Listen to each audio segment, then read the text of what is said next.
Let us start at the top of the draft. McDavid to Edmonton, Eichel to Buffalo. We have seen them in exhibition games, and predictably, their play has brought rave notices. What are reasonable expectations for these two whiz kids and for their teams? Whoa, reasonable. Connor McDavid and Jack Eichel probably don't traffic in reasonable expectations. These guys are really good. These guys look like generational players on both sides.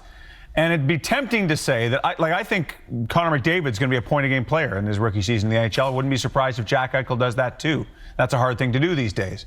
And even then, both these teams are coming from so far down that it's hard to figure out how fast they're going to move forward and how much one guy, as good as these two guys can be, how much one player can change those fortunes. I think clearly they're point-of-game guys this year, right off the start. And they are as good as we've seen. You have to go back to the draft with Ovechkin and Malcolm. You can go back to 71 when it was Lafleur and Dion. This is what we might be looking at. But if you go back, you'll see Sidney Crosby didn't make the playoffs his first year. Mario Lemieux didn't make the playoffs for several years. There's still a team element to all of this. The Buffalo Sabres are just starting. They're just beginning. They have some nice pieces, and obviously Eichel is the nicest of the pieces, so they're a long way away from being 18 to factor.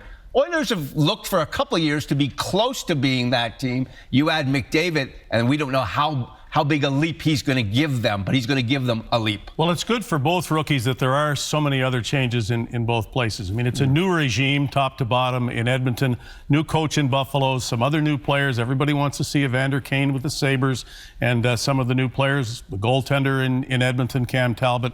So that will help because it's all of the weight is not on the shoulders of the rookies.